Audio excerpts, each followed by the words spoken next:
Hello friends, welcome to Zeta Axis, and today we will discuss about different types of rocks. In this we will discuss the igneous rocks and different types of igneous rocks. Then we will see the sedimentary rocks formation process. We will see different types of sedimentary rocks, and then we will see different types of metamorphic rocks. Now there are basically three main types of rocks: igneous, sedimentary and metamorphic. Igneous rocks are the rocks which are formed by cooling of magma which comes to the surface or within the earth crust.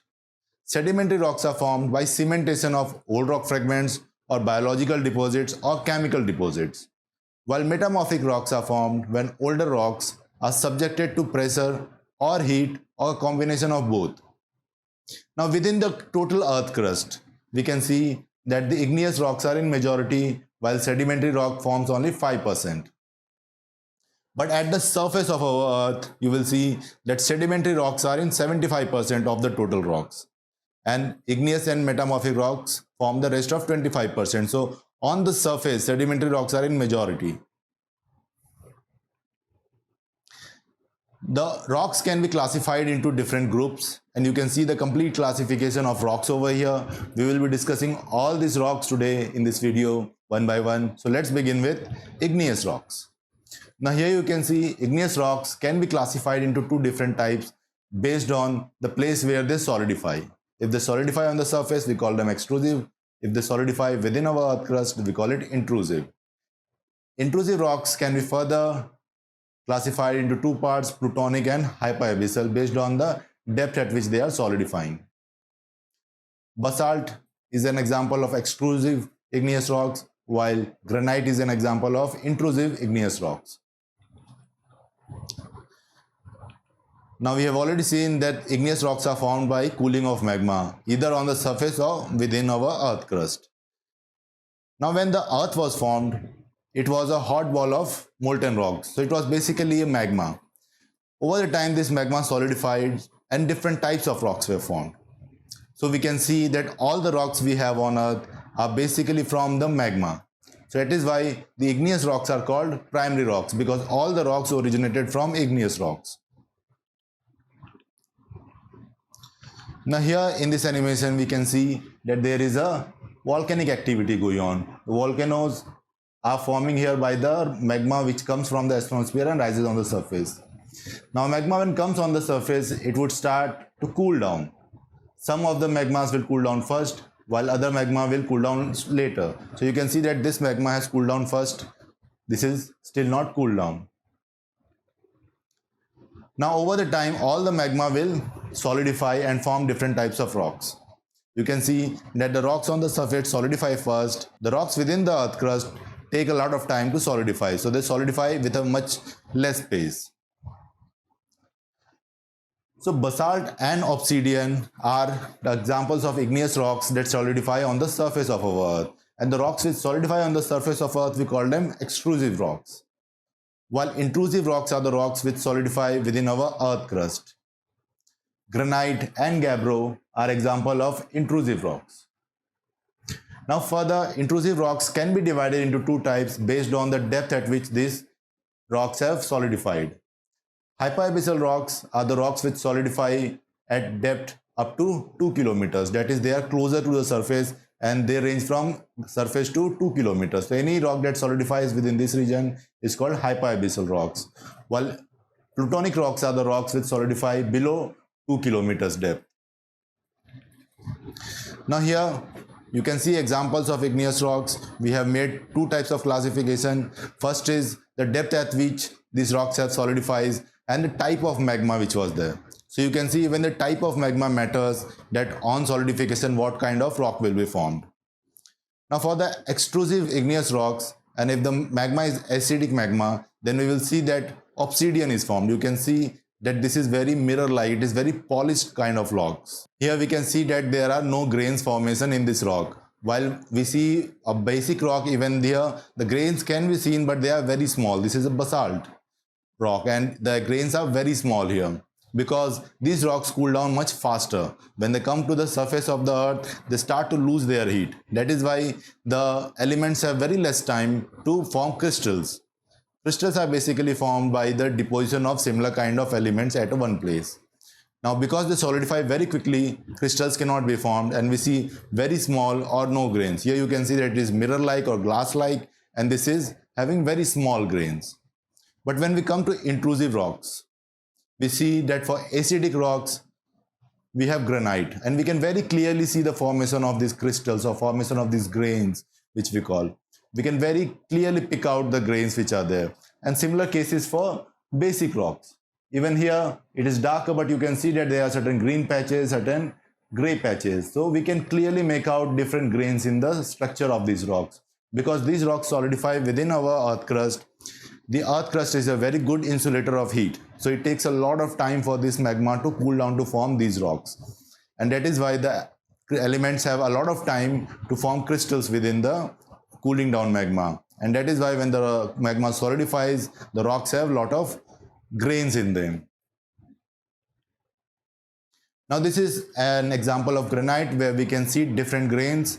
If you see that it has very large crystals, we can see that all these crystals are visible and we can point them or separate them out just by looking at it.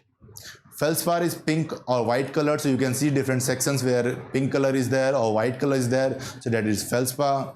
Mica is dark golden grain, so you can see that at some places there are golden colors. So these golden colors is basically mica. Similarly, the black colored grains are hornblende, and quartz is glassy grain. So you can see that at some places you will have a glassy kind of minerals. So you can see that it is different minerals which come together to form one rock. Now the classification of rocks based on depth. So first we will start with extrusive rocks. We have seen that extrusive rocks are formed by the solidification of lava on the earth's surface. When they come on the earth's surface, they cool down quickly because they lose a lot of their heat to the atmosphere. Now because they cool down quickly, no grains are formed or no crystals are formed. You can see that these are glass type and the grains here are very small. Now let's see different types of igneous rocks. We will start the classification of igneous rocks based on the depth of their solidification. So based on this, we can classify the rocks into first extrusive rocks. Extrusive rocks are the rocks which solidify on the surface of our earth. Now because they solidify on the surface of our earth, they lose the heat to the atmosphere at a very high rate because there is a very great temperature difference between the atmosphere and the magma.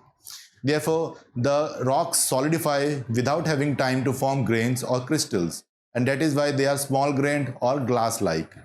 Basalt and obsidian are good examples of this, and you can see that how shiny or glassy shape this is, while this has very small grains. Now, sometimes fissure volcanoes are formed and magma comes out in the form of fissures. Here a large amount of basaltic magma is poured on the surface, and this kind of magma forms plateau-like structures. Our Deccan Plateau is an example of this, where cycles of explosions occur and a layer upon layer magma sheets are formed, and that leads to formation of a raised structure which we call as a volcanic plateau or flood basalt regions. Now next classification of igneous rocks based on depth will be intrusive igneous rocks. Intrusive igneous rocks are the rocks which solidify within earth crust.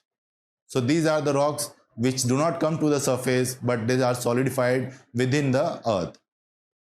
Now because they are solidified within the earth and our earth is a very poor conductor of heat, what happens that they solidify very slowly or they lose their heat very slowly, which allows the elements to form grains or crystals. So basically what happens, these elements are able to come together and form a deposition of layers. And this is what we call as crystals or grains. So because they have a lot of time to solidify, large crystals are formed. You can see here that granite and gabbro, we can clearly see the crystals. The magma solidifying within our earth also form very large volcanic structures. Magma, before reaching the surface of earth, they generally accumulate in a region which we call as magma chambers. And these magma chambers, when solidifies, it could form a batholith. These batholiths are very large structures and they could span a large area. They can span several hundred kilometers. So these kind of batholiths are large structures which are formed within the earth's surface by intrusive igneous rocks.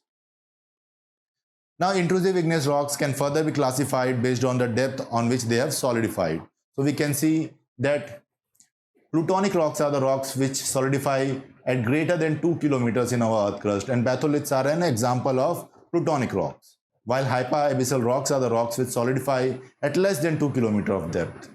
The dikes and seals are an example of hyperabyssal rocks.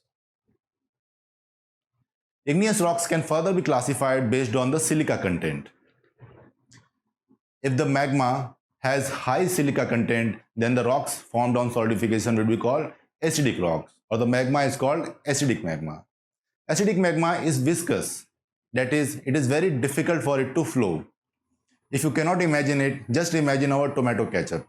When we try to pour the tomato ketchup out of the bottle, it flows very slowly. This acidic magma has similar characteristics. The volcanoes where acidic magma is found, they generally erupt with a very heavy blast. Granites and obsidian are examples of acidic rocks. Granite is an intrusive rock, while obsidian is an extrusive rock. Basic rocks are the rocks which are formed of magma having low silica content. The magma with low silica content flows very easily. In fact, the volcanoes where basic magma is found, they erupt smoothly. There is no huge blast there. Magma flows very smoothly through the surface of Earth. It forms sealed volcanoes or mid-oceanic ridges or hotspot kind of structure. Basalt and gabbro are examples of basic rocks. Basalt is again an extrusive rock, while gabbro is an intrusive rock. Igneous rocks can further be classified based on the mineral content. If they have huge amount of feldspar or quartz, that is, it contains huge amount of iron and silicon, then we can call it as felsic rocks. Felsic means iron and silicon.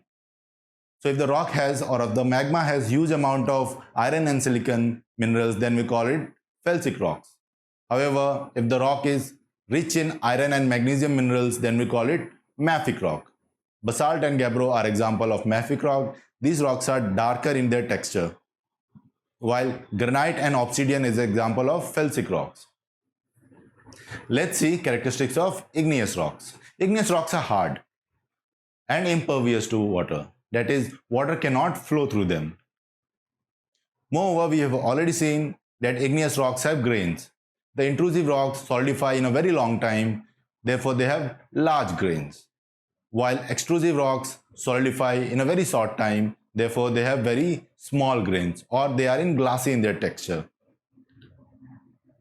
Igneous rocks do not contain any fossil, because if any fossil is deposited, it will be destroyed by the heat of the magma. Some volcanic rocks can be easily weathered away. So it is not that the volcanic rocks are resistant to weathering. Basalt is very susceptible to water weathering, while coarse-grained rocks, rocks which are having big size grains, are susceptible to physical weathering. The reason being, due to the variation of temperatures in day and night, or in summer and winter, what happens that these rocks expand and contract. But different minerals have different rate of contraction and expansion. And because of this differential rate, if there are large size minerals, there will be cracks in the rock, because each of these mineral will expand at different rate. And that is why large size grained rocks are susceptible to physical weathering. Igneous rocks are unstratified, that is, they don't have layer-like structure. Although they are deposited layer by layer at some places, but still they are unstratified. Here we can see images of sedimentary rocks as well as a batholith. Here you can see that we can easily see the different layers or different stratification of the sedimentary rocks. However, when we see at the batholith, we see that whole of the structure look like one single unit. There is no strata or no layer is formed here. Now the reason for this is that the intrusive igneous rocks, they solidify at one place. There is no cycles of eruptions to deposit lava or magma on the intrusive rocks. Moreover, there is a single source of magma within the intrusive rocks, and that is why they do not show any layer-like structure. However, when we come to extrusive igneous rocks, we see that there are certain structures which have layers of deposition of magma through various cycles. However, still these are not called as stratification. Some references may refer it as stratification, but in general it is not called as stratification. Therefore, we will conclude that extrusive igneous rocks or intrusive igneous rocks are unstratified. Now we will move on to sedimentary rocks. Sedimentary rocks can be classified based on the type of rocks which were used to form the sedimentary rock. If it is the components of old rocks, then we will call mechanical or physical sedimentary rocks. If they were formed by chemical deposits, then it is called chemical type of sedimentary rock. And if the sedimentary rocks are formed by biological deposits, then we will call biological sedimentary rocks. Sedimentary rocks are formed by a process which involves 3 steps. First is the weathering or erosion of old rocks. Then these rocks are transported through a medium and deposited to a certain location. When they are deposited, due to the pressure of overlying layers, what happens that these broken fragments are brought together and cemented together. This is called lithification as a whole. We will see these steps one by one. Now, weathering is a phenomena where old rocks are broken down into different components. However, weathering does not involve transportation. Erosion, on the other side, is disintegration of rocks as well as transportation by natural factors. So you can see there is a slight difference between weathering and erosion. Weathering is just disintegration or breakdown of rocks, while erosion involves both breakdown as well as transportation. Now, this weathering can occur through different mechanisms. They can be classified mainly as chemical weathering, in which what happens that the water through which the rock flows or the rainwater which percolates on the rocks may have different chemicals. It could have carbonic acid. The atmosphere has large amount of CO2, and the rainwater, when comes down, this CO2 dissolves in the rainwater. Moreover, sulfuric acid can be formed in the rainwater. So these rainwater, when fall on the rocks, they initiate a chemical reaction in the rocks and they break the rocks through these chemical reactions over the time. Now, second is biological weathering. Biological weathering occurs due to the biological materials of flora and fauna, that is animals and plants.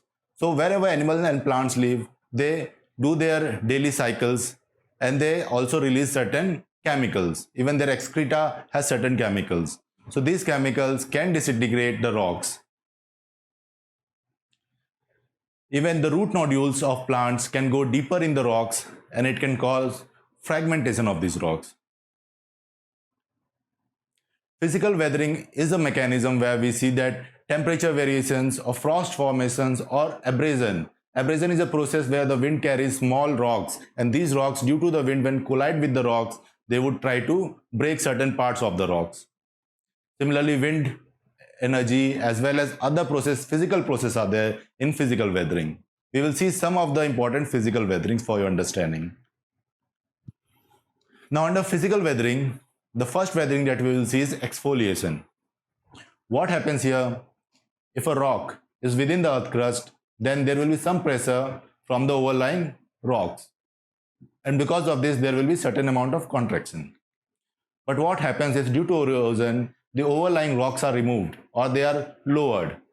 Then this pressure on the outer layers of the rocks will release and it will start to expand. You can see that there is certain expansion of this outer layer. And because if it expands, it starts to break away. And this kind of phenomena is called exfoliation.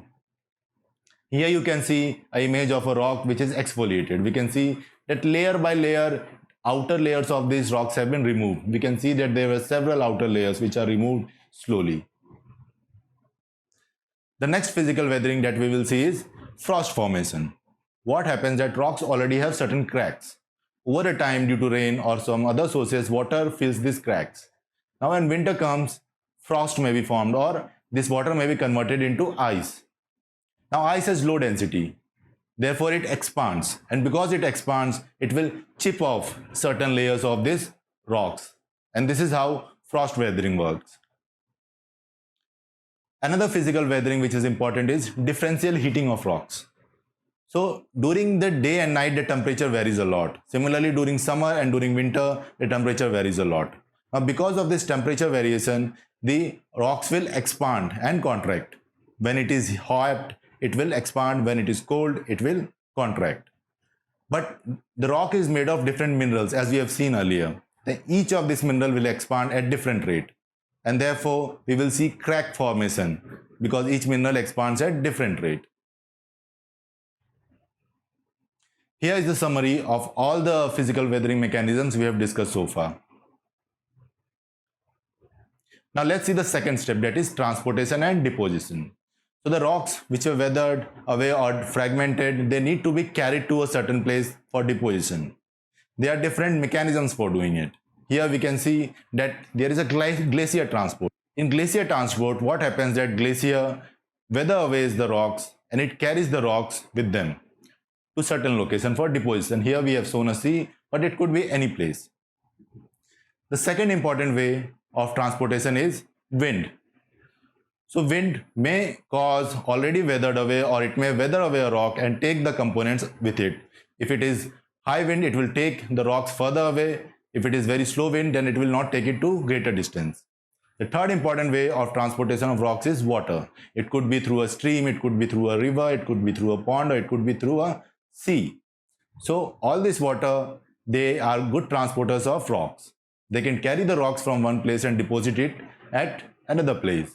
Now the place where the rocks are deposited, they are accumulated in huge amount. You can see that for this, we have shown that this is the deposition location. Now what happens at this location, that all the rocks that come, they will be deposited here. Now over several thousand years, what will happen, we can see that there is a huge layer of rocks is formed. Each layer of rock will belong to certain period of time, and therefore there will be certain difference in characteristics of these rocks. Due to the variation in temperature, due to the variation in chemicals within the water, there could be n number of factors which could cause variation in these sediments, and therefore we will see specific layers with specific characteristics in these rocks, and that is why we call that sedimentary rocks have stratification based on the time which this layer was deposited. So we have already seen that transportation is done by medium of water, glacier, winds, waves, rivers, etc. These rocks are continuously deposited over an area or long time, so we can see such layers. And these layers, what happens that the rocks can come from different sources. It could be that here the rocks may have come from one mountain, then this mountain might have got eroded, then second mountain rocks would have accumulated here. Moreover, due to any change in temperature, due to any increase in any specific element in the atmosphere, there would be components of that element within the rocks which are deposited here. Even there is any change in the river or in the ocean water, even then its effect can be seen in the layers. So these layers will change slightly based on the time when it was deposited. Now let's see the last step in formation of sedimentary rocks, that is lithification. Lithification has two steps, compaction and cementation. Now when sedimentary rock fragments are deposited, what happens that they form certain layers. The rock fragments in the lowest layers are under huge pressure from the weight of the rock fragments lying above them. And because of this pressure, what happens, these rock fragments are brought together. They can be of various size, they can be very tiny, they can be very big. And all these rock fragments are brought together because of the pressure. So you can see here that it was of huge size, now it has been compacted. This step of the rock fragments coming together due to pressure is called compaction. Now once these rock fragments have come together, because they are so close and there are certain chemicals within the rocks as well as within the water, these reactions would cause cementation. You can see that these rocks are now cemented with each other due to the pressure and the chemical reaction, and this whole process is called cementation.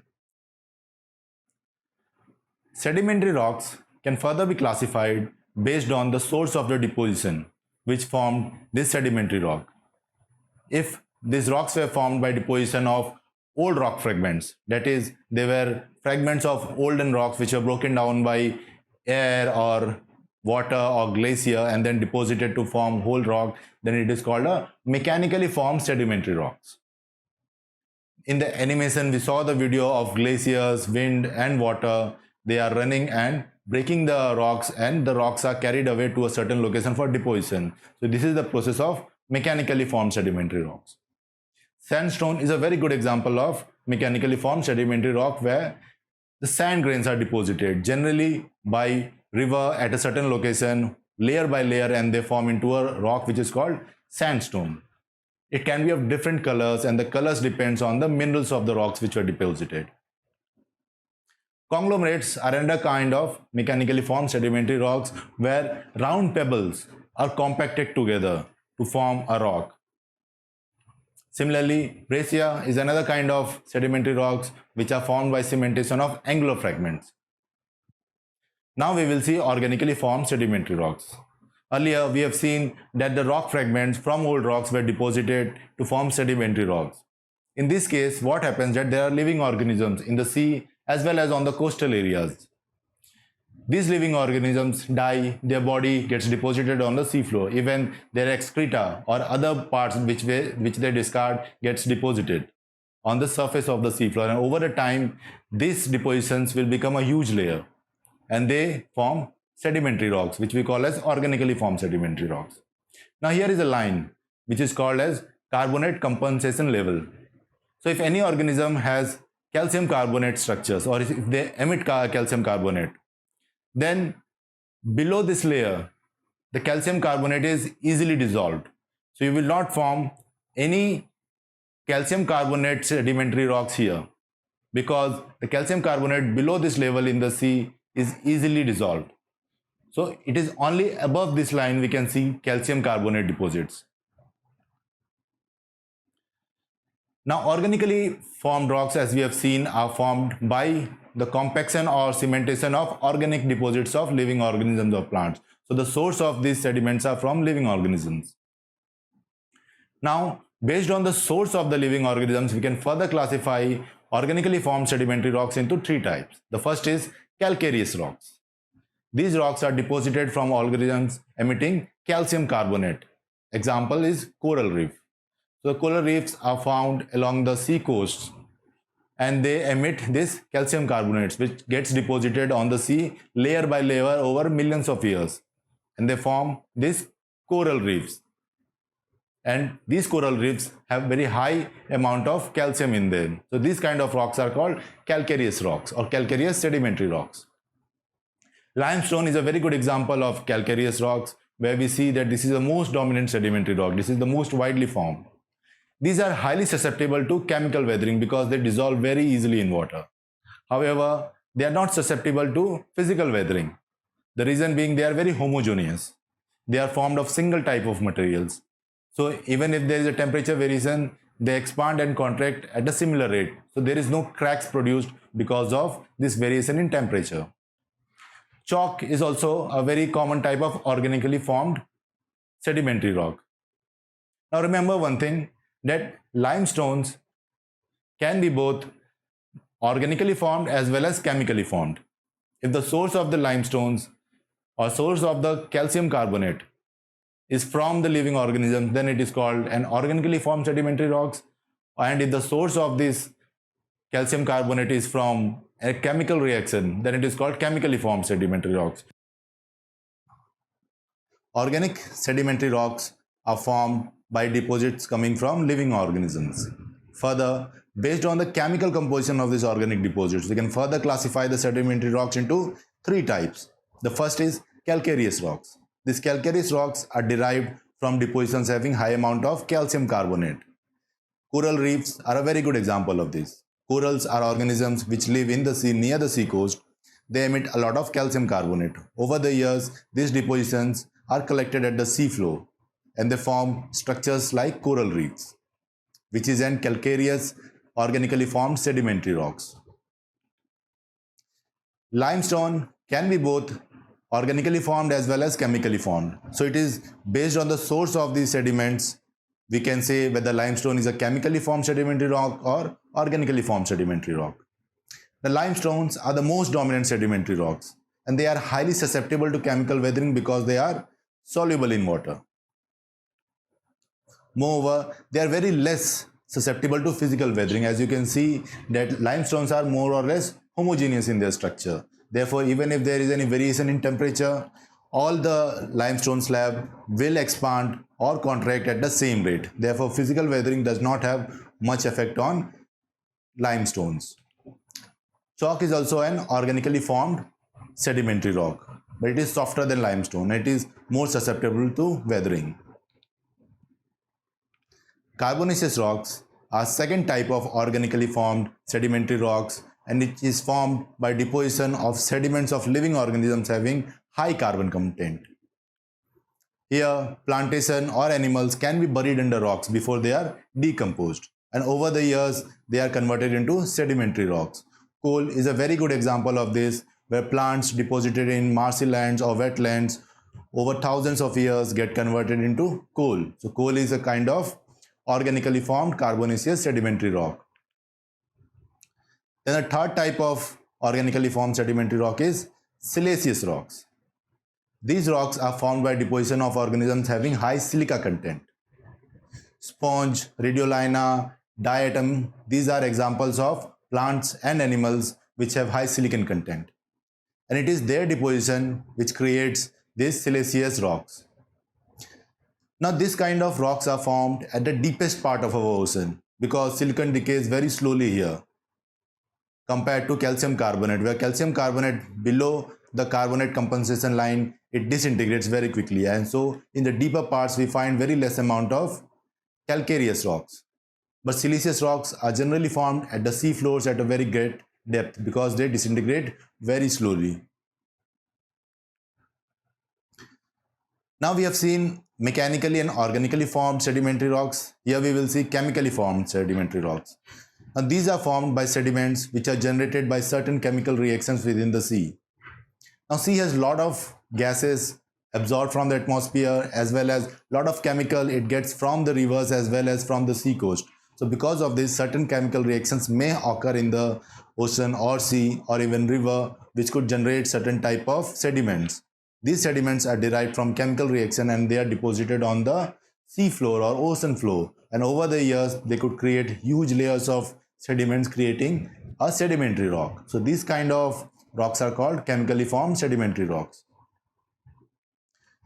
We have already seen that water contains suspended chemical materials or dissolved state, and they can react with each other to form sediments. Cementation and compaction of these sediments leads to chemical sedimentary rocks.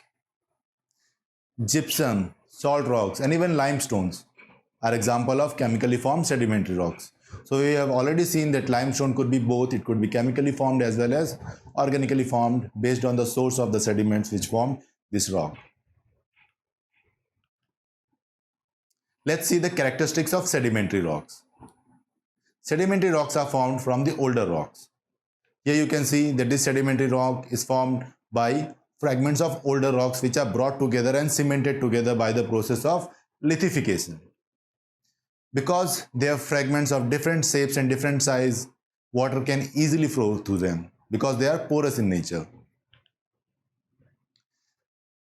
Sedimentary rocks are generally not crystalline because they do not undergo such processes which would create grains or crystals. Therefore, they are generally not crystalline. Sedimentary rocks are generally formed within water bodies, but there are some cases in which it can be formed over land. They contain fossils because they are deposited layer by layer. If there is a body of a plant or there is an animal, then it could be preserved in this layer by layer deposition for thousands of years, and that is why fossils can be easily preserved in the sedimentary rocks and they can be found later. Sedimentary rocks are formed only on Earth's surface. The reason is the sedimentary rocks are formed by the process of weathering. Now the forces of weathering, which is wind or water or glaciers, they are mostly found on the surface of the earth. Groundwater can have to some extent erosion within our earth crust, but even that is very limited. So we will ignore it for this time. So sedimentary rocks are formed only on the surface of the earth. Sedimentary rocks are mostly stratified. That is, they are deposited over time layer by layer, one by one. So here you can see that this sedimentary rock is stratified. We can easily see the layers. Now these layers differ with one another because they are deposited over a long time. During this time, the source of these sediments may vary. The rock or the hills which were giving these sediments, they might be completely denuded. And there would be some other source from which the river or winds would be bringing the sediments. There may be a climatic change. The water levels may have changed. The atmospheric element levels might have changed. So certain things change over thousands of years, and therefore the deposition which goes on for thousands of years also reflect those changes in the layers.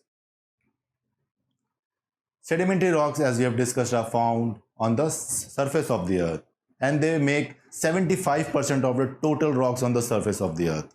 However, they make only 5% of the total earth crust sediment. So you can see that sedimentary rocks are found on the surface of the earth, and they are the majority rocks on the surface of the earth.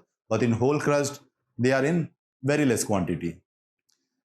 Now we will see metamorphic rocks. Metamorphic rocks can be classified into two types: dynamic or pressure metamorphic rocks, contact or thermal metamorphic rocks. Marble is example of contact type metamorphic rock, and gneiss is example of dynamic metamorphic rock.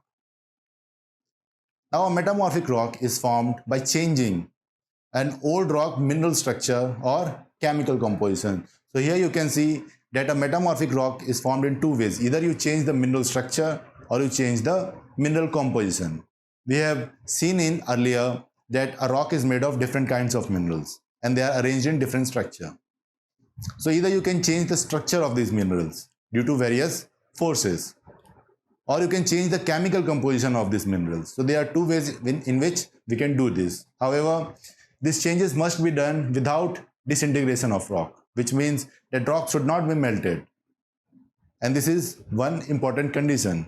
If the rock is melted, then it will become an igneous rock. So for these changes to occur, the rock should not be disintegrated. Now, based on type of changes, we can classify the metamorphic rock into two types. First is physical metamorphism, where we change the structure of the mineral. So we have seen that rocks have different minerals in different structures. It can be changed to form a different kind of rock. While chemical metamorphism is a process in which chemical composition of the minerals is changed. So one mineral is changed for another. So you can change the mica mineral into some other mineral. Now, based on the source of metamorphism, we can further classify metamorphic rocks into two types: contact or thermal metamorphism, where metamorphosis is induced due to heat of the lava or gases, and regional or pressure or dynamic metamorphism, where metamorphosis is induced by pressure of overlying structure or compressive forces.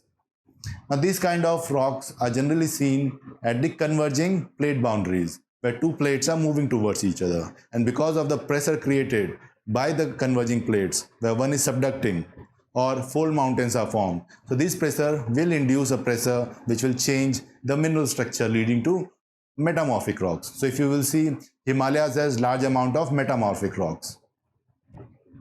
Now here we can see two images depicting same rock. You can see that the structure and chemical composition of both the rocks are similar.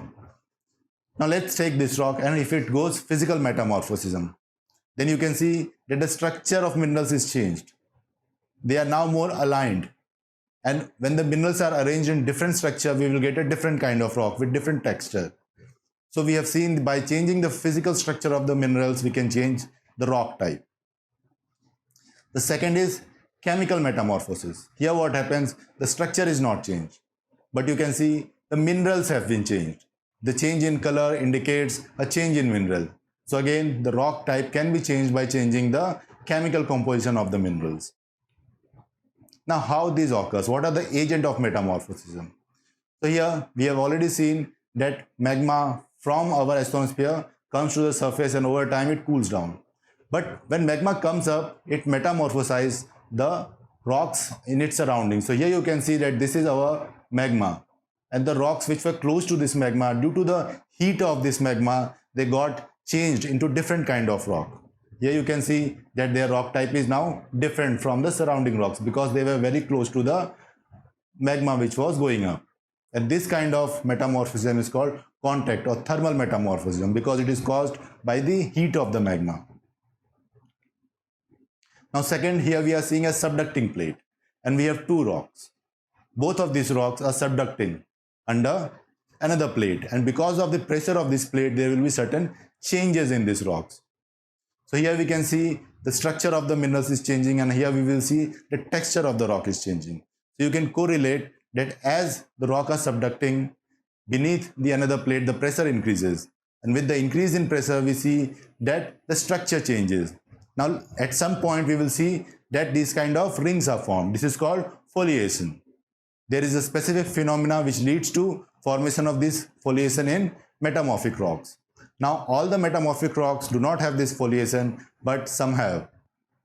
Contact or thermal metamorphic rocks are formed due to change in mineral composition of rocks by exposure to intense heat. We have seen that magma, which comes from the astrosphere towards the surface, it heats the surrounding rocks. You can see here that surrounding rocks were heated, they underwent metamorphosis process, and their structure changed, leading to a formation of new type of rock. So we can see that the rocks which are surrounding these magma tubes, they are of different types compared to the rocks which were at a little distance. Now this kind of process generally occurs in volcanic areas where there are active volcanoes and magma is rising through the earth crust. Limestone can be converted to marble by exposure to the intense heat or exposure to magma. Pressure or regional metamorphism or dynamic metamorphism occurs due to increase in pressure on the rocks, which leads to change in their structure. Now this increase in pressure generally occurs due to convergent boundaries, where two plates are moving towards each other. One plate may subduct, and this creates a lot of pressure on the subducting plate. Moreover, fold mountains are formed when two continental plates are moving towards each other. This formation of fold mountains also creates a lot of pressure, which causes metamorphism in the rocks. So at these two places, we can find high amount of metamorphic rocks. Moreover, the process of dynamic metamorphism also causes crystallization or recrystallization. And gneisses is an example of this. Here you can see a diagram of gneisses. We have already seen that these kind of rocks are mainly found in fold mountains or converging plate boundaries. Now, based on the process through which this pressure is created, we can also classify the regional metamorphism into two types. Dynamic regional metamorphism, where the pressure is created due to a dynamic activity like movement of two plates or folding of plates. However, static regional metamorphism is caused by pressures due to overlying weights. So here you can see that the pressure is created by an activity, while here the pressure is created due to already existing things. There is no movement of anything. Now, one of the major things of metamorphic rocks is that some of the metamorphic rocks have foliation, where band-like structures are formed. These are wavy or straight structures we can see in the texture of these rocks. Foliation is caused by shearing forces or differential forces which is applied to these rocks during the formation. So if this is your rock, some pressure may apply like here, some pressure might apply like here. So it will cause a shearing effect. And because this force is applied for thousands and millions of years, which could cause formation of foliation. We are not going to discuss the exact process here, but gneisses and schist is a very good example of metamorphic rocks. Now let's see the rock cycle. Here are our three major types of rocks: igneous rocks, metamorphic rocks, and sedimentary rocks. Now all these three rocks could be weathered or eroded to form sediments. These sediments will undergo a lithification process and convert to sedimentary rocks. So you can see that all these three rocks can be converted into sediments by the agents of weathering and erosion like wind, glaciers, or water, and these sediments will be converted into sedimentary rocks by lithification, that is compaction and cementation. Secondly, all these three rocks can melt to exposure to huge amount of heat or magma. So on melting they would form magma. This magma will solidify to form igneous rocks. So we can see a certain type of cycle here. And third, all these rocks, they can be subjected to pressure or heat and they will be converted to metamorphic rocks. So all these three things when put together is our rock cycle. You can see that these three rocks can get converted into each other over time. Igneous rocks can be converted into sedimentary rocks by sedimentation, or igneous rocks can be converted into metamorphic rocks by subjecting them to pressure or heat, or igneous rocks can be melted and reformed into igneous rocks. Similar thing occurs with metamorphic rocks as well as sedimentary rocks. Notes for all the topics that we discussed will be available on our website zeta-access.com. Thanks for watching the video, and if you like the video, please like, subscribe and share. If you like our effort and like what we are doing, then you can use our UPI ID or Patreon ID to support us. You can follow us on our social media links. Until then, we meet again. Jai Bharat, Jai Gyan. Thank you.